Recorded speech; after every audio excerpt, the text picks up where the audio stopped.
Welcome to Sidewalk Talk. I'm Steve Fortunato, founder of Shovel the Sidewalk. We're a marketing firm in Buffalo, New York.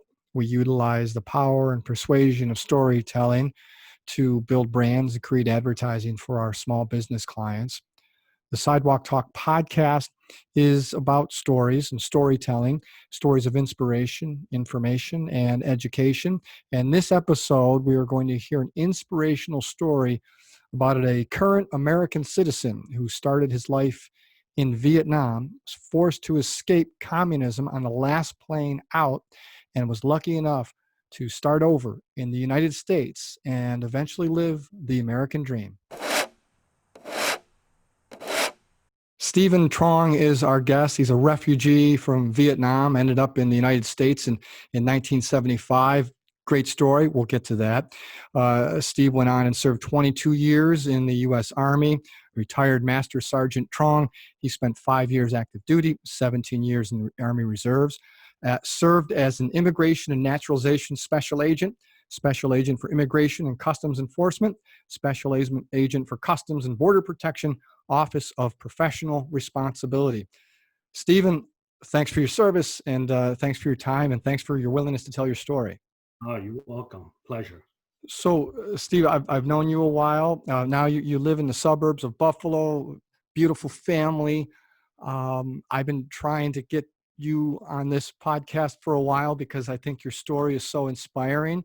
And then finally you reached out and said, you know what, we have to talk. I want to tell my story. What was it that at the time of this recording, we're end of June, late June 2020. So the pandemic has hit. We've had some racial divide in our country. But what is it, Stephen, that forced you to say, all right, let's talk about my story? Um, there's many reasons why I want to talk about my story, but one of the major reasons I want is just to remind people what a great country this is. Where else can you protest? Where else can you uh, express your opinion and and not be physically abused or put into a room with no windows? I think that's a great thing that we have. The Constitution, just the ability to freedom. At the end of the day, freedom. So let's put this in perspective. We're going to go back to the 1970s. You and your family were in Vietnam. Tell us what happened. Well, in Vietnam, my father was a businessman, and he did really, really well. He had a lot of business with the United States, with Procad, alkaline battery, just to name a few. And we were doing really well. And as you know, the war came, communism came to South Vietnam. We were living in Saigon. I remember I was about 7, probably 8 years old. At 10 o'clock at night, 11 o'clock, someone came into my room and said, "Hey, listen, we got to go." Woke up, went downstairs in my PJs. Next thing I know, my parents like, "Hey, get in the car. We got to go." I wind up in the airport in Saigon. We got out. I slept on the tarmac. And the next day, woke up. I asked my mom and dad, "Hey, what's going on?" They're like, "We're going to America." And that was all the time I had to pack up everything I wanted, or everything I remembered, my teddy bear, my piggy bank, whatever that I was attached to was there at the tarmac on the floor. And I was coming to America. So you said your family did very well in Vietnam, but you had to escape communism. Um, you had to start all over. You didn't end up in, you started where? Where did your journey take you? You ended up in, your family settled in New York City, right? Yes, we started off from Saigon. We were supposed to go to Hong Kong, but the plane in front of us was shot at, so they had to deviate from that route. So we went to Guam. That was our first landing on the U.S. territory, and we were there in a refugee camp for about maybe 3 to 5 months, so they could vet us, see who we were, get out some ID. You have to remember, I left there at 10 p.m. and we were on the airport in 20 minutes. That's all I had. That's all the time I had to grab everything we needed. So when we were at the refugee camp, the lucky thing was my mom, my dad, my brothers and sisters, we all came as a family. Uh, we were there, and it was enormous place where other refugees with us. I remember soldiers going everywhere. I'll never forget this incident. I saw a soldier on a truck, and being 8 years old, I was amazed by the soldiers and the weapons and things like that. And I started chasing a truck, and I remember the guy. He threw a teddy bear down, and it was the hamburger from the McDonald's. Stuffed teddy bear. And I held on to that. And that was my first real contact with an American soldier. He just threw it off the truck. I grabbed it. I took it back. Hey, look what I got, guys. And we were there for about maybe 3 to 5 months. And after that, we headed for the States. We went to Hawaii for a little bit. And then we went to another refugee camp. I think it was out in Arkansas. We were there for a while. And I remember that was my first try of Kentucky Fried Chicken. They brought it into the camp, and we had KFC. And I'm still in love with KFC as of today. After that, we were there for maybe 3 months, I think. After that, we needed someone to sponsor us in order to be on the mainland, like a state or where you can actually live.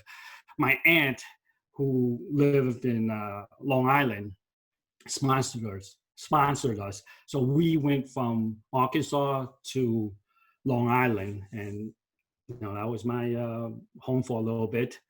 And it wasn't just my family. My family is 7. My uncle was with us, and he had a family of 5. And then we were all with my aunt in one house. I think the square footage of that house was maybe about 1,400. And we were there until we decided to move out to Queens. Mom and dad not speaking a word of English, with 5 of us holding on to mom, and that's what we did.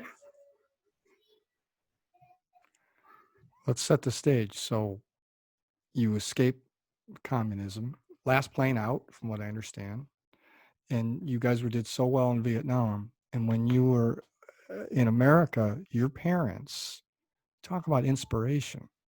Your parents had to start all over. They started all over. I can't say that. I don't know how many people could have gone through what you guys went through, and then they start all over, and they obviously did a great job. I hope so. Mom and dad didn't speak a word of English, and we were on social assistance from the government. We were very grateful for that.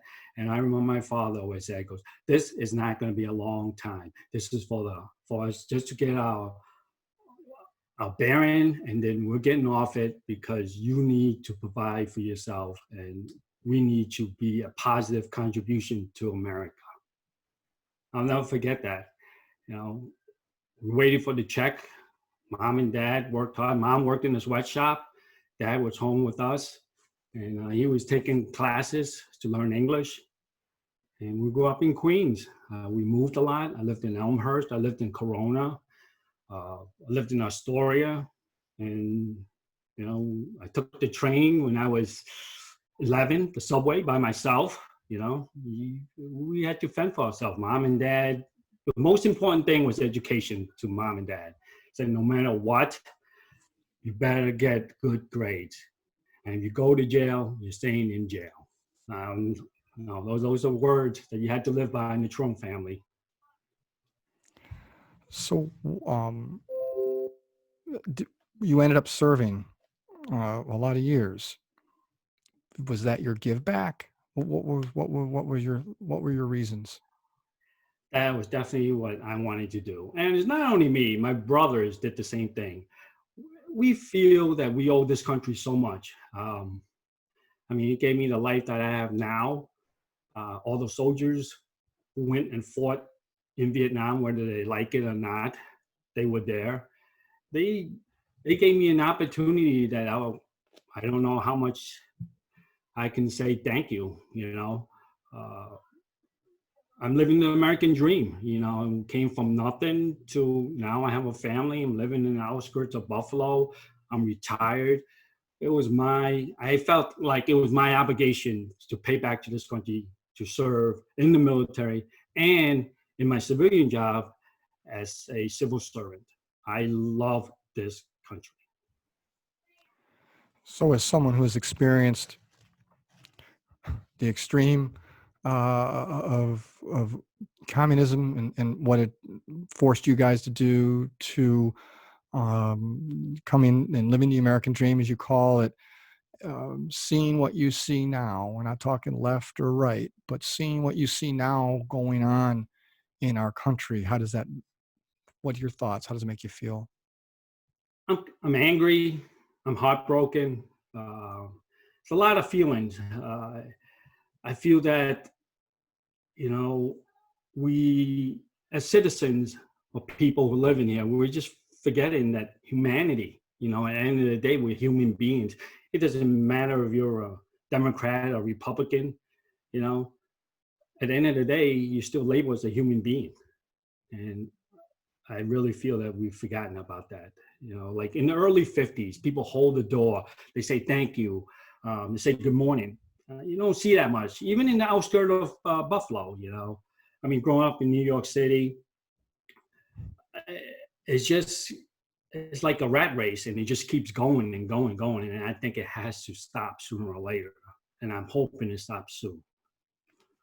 When you were working in immigration as a special agent, can you tell me what was that job? I think there's a lot of confusion. There's many different roles that you even played, but that special agents play. What was your role? What was your position? It's a criminal investigator, special agent for immigration and naturalization. You enforce the immigration law. Um, and a lot of folks out there, they forget who writes the law. It's Congress. I just do my job. They give me something and it's like, okay, this is the statute that you have to enforce. And I just follow it. I can't be a Democrat. I can't be a Republican in regards to the law. I have to be the neutral party. I'm the UN. I show up, I enforce the law. But I think with the media and politicians, they forget that. They label the whole agency as being, oh my gosh, they are the people who are doing the bad things. I don't think that's the case. I could tell you I worked tons of cases in human smuggling. At that time, it was the Chinese. They wanted to come to America, and they would pay $30,000 to $50,000 to a snakehead who would be a smuggler to smuggle them in. And what they would do is, in China, they would find a person who's most physically fit, a young man or young woman who's willing to work hard, and they would all chip in, and they would get the money and arrange a route, and they would come to America. And I've encountered many of them. And you have to see the people that I work with, we gave them money out of our own pocket because we know how bad they have it. I mean, we were just doing our job. Did we agree with some of the laws? Did we disagree? We put that aside and say, hey, look, if this is what we're tasked to do, we'll do it. But at the end of the day, I think most people forget that Congress, the people that we elect in office, are the one who are writing it. So if anyone should be upset, they should, hey, wait a minute. That guy's just executing the rules or the guideline that he's given or she's given, but they don't. So I don't know if I went off, if I answered your question, Steve, but it's just so frustrating when we answer that question, like, what do you do? We enforce the immigration law. And as of right now, it's a hot topic. Like, oh, immigration, you're against immigration, you're for immigration. Wait a minute, why are you locking people up in cages? I'm a refugee. I'm the first person to tell you immigration is the greatest thing in the world besides this country. So you're obviously then, yeah. I mean, I feel like whether it's immigration, all the things that have been going on, everything has been politicized. So it's like exaggerated so much. And then it becomes its own thing, whether it's on the left or it's on the right, which is why I'm so appreciative to talk to you and your passion for the country and your experiences that a lot of us, I was born in America. We have not experienced your experiences. So your perspective is so important. But am I on to something that we just it? I suppose it's always been that way. Those things have politicized, but I just feel like in the last couple of years, especially the last few months, the politicization of everything is politicizing, becomes this thing of its own. And do you agree with that? Is that a problem you think we have? I think we had a lot of problems in the United States. Here is the thing. I was talking to a friend the other day, and he pretty much hit the nail on the head. He's like, before the internet, only a few people had the microphone. Now, with social media and the internet, everyone has a microphone. The people who doesn't want to see you and say, "Hey, Steve, I really don't like you," look you in the eye. Now they have a platform to go on Twitter and say, "Steve, I really don't like you," but they don't have to interact with you. They just said it. It's out there. They're done. I think that helped us and hurt us. Hurt us. I think we're social beings. I think that we need to bring some of that back. Like, hey, if you really dislike me, just come over, ring my doorbell, and say, Steve, I really don't like you. And I think it's easier that way. So we could talk it out. That's what we're missing. We don't even talk to each other. We text each other, like parents now text, uh, Joe, where are you? Mom, at the baseball. I mean, whatever happened to, hey, at 3 o'clock, you better call me and tell me because school's over. Whatever happened to that? So are you? I mean, obviously, internet and web and uh, having the microphones, good perspective. Social media is worldwide. It's just not an American thing. Is it exaggerated here? I mean, what you just said makes a lot of sense. People are hiding behind, their phone when they're sending messages of disagreement. They feel like I don't know. It's like you're more powerful now, and they just send that out where they wouldn't say that in person, and then it keeps going.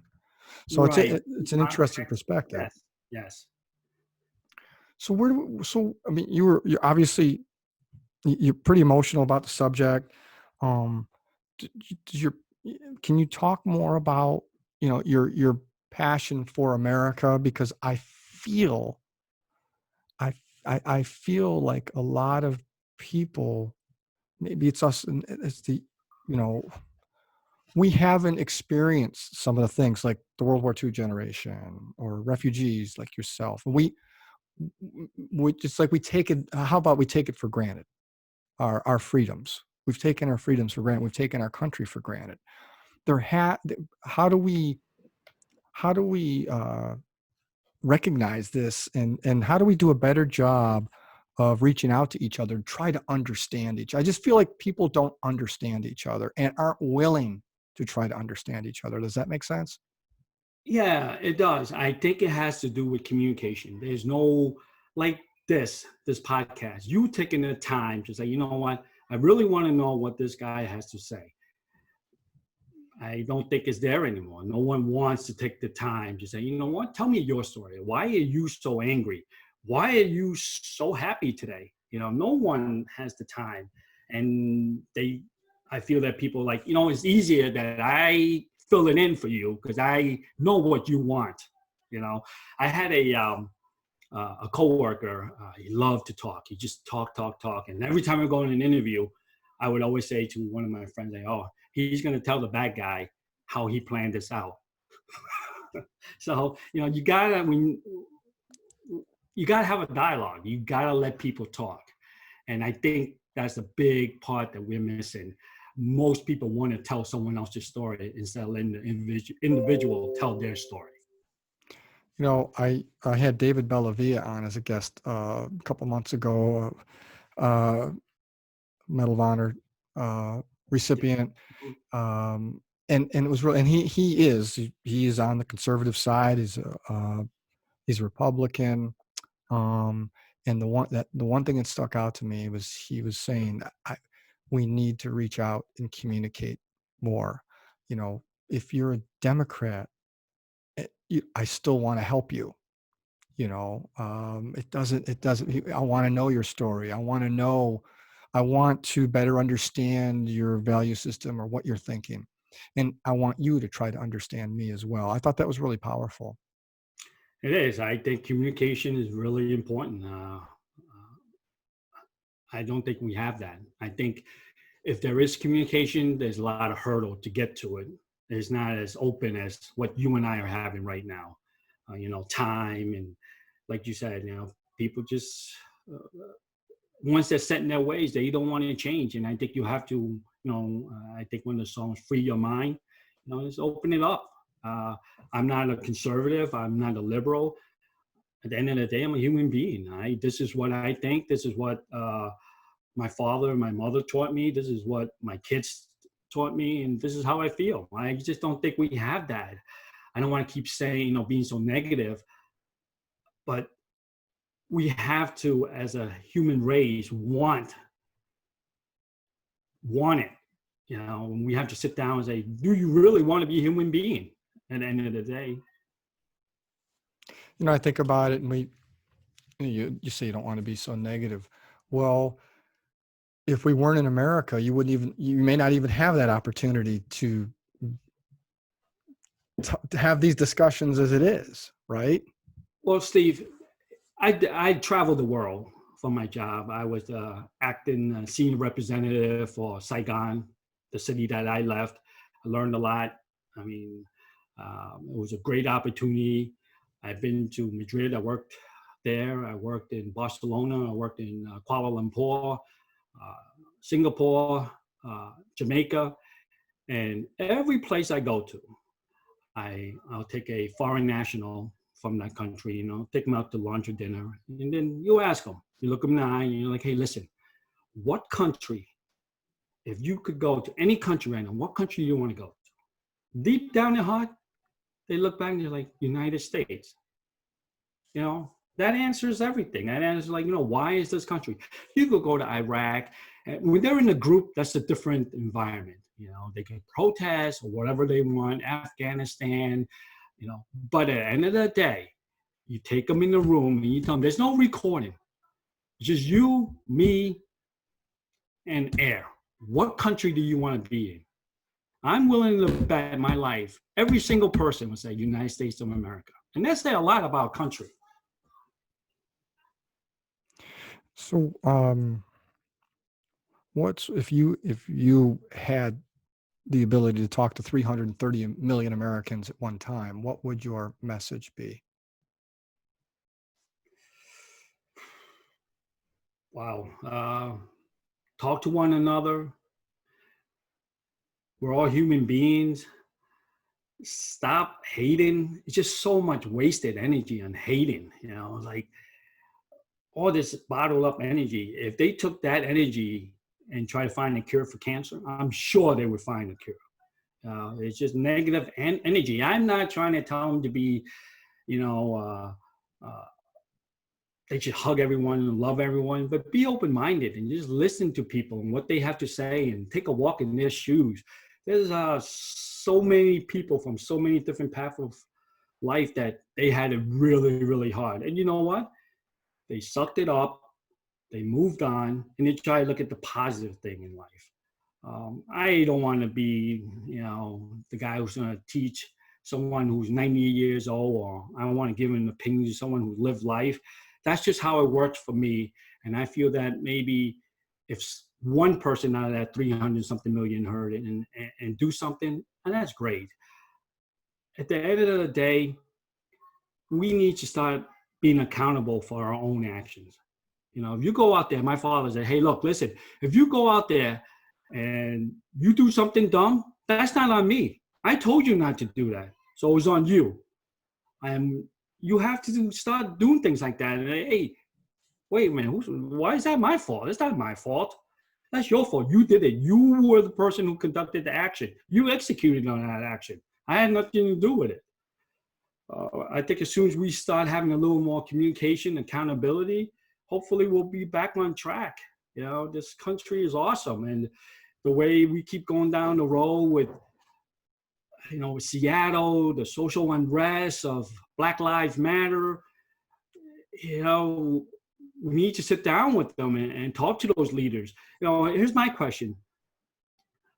Every so many years, we we vote for someone, and that person goes and represents us and speaks for us. How come when they get to the place they get to, they don't talk about the stuff that we were actually really concerned about, like stuff that you and I actually could connect with? It may be too many police officers or too little police officers. It becomes a change agenda. It's the agenda that they are looking for. My other question is, how can you have a job that you work for 30 something years and you're still not sick of? I don't care what kind of job it is. If you've done 25, 28 years, it's time to say, you know what? It's time for me to go. I think a new person should come and say, hey, this is a new view, a new perspective on the world. I just think that, people cannot stay. And I'm not talking about term limit. That's politics. I'm just saying that any job you do, you're a doctor, 27, 28 years, it's time for you to be a teacher. Just move on and know your limits. It just seems like no one knows their limits anymore. They just do what they do and no accountability. So I don't know if it made any sense or not. You know, Well, we were talking before air, and you mentioned accountability. Accountability is important to you. Is that something? Is that right from your parents? Is that what you were taught, and it's just stuck with you? And now I you're not think seeing it from the politicians? it has to do with my parents, the upbringing. Saying, hey, listen, you're always accountable for your action, no matter what.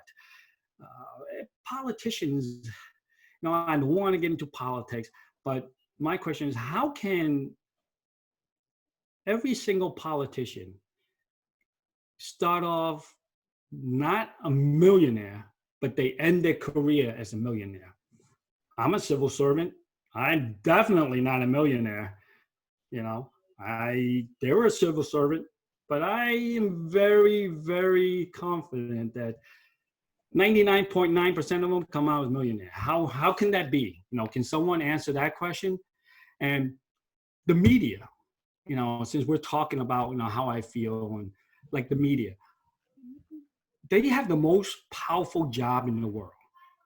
Communication. They put out whatever they want. And why is it that they put a twist on something and there's no accountability for that? No matter if it's Fox or CNN, it just seemed like, report the news. Is that your job? Right? Report the news. And then tell me when it's the editorial, because I will turn the station. I'm a grown adult. I could figure it out. And if I want to, I'll listen to it or not. But there's no news. Okay, Steve Truong did A, B, and C. That's it. That's all I want to know. But there's no station that does that. There's always bias. You always got to sift through it.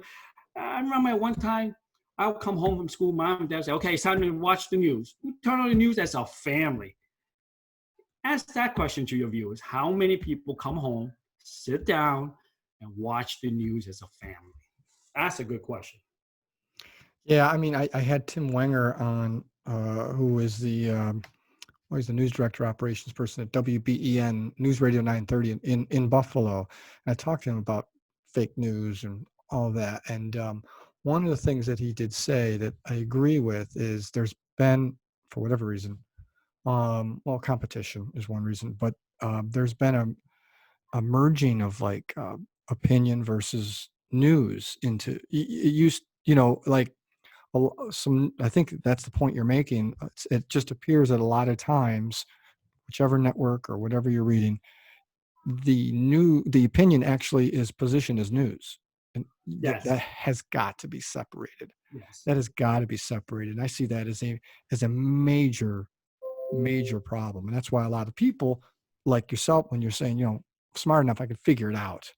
I'm going to figure out that's opinion. That's not news. I do think that's a problem that needs to be corrected. It's dangerous.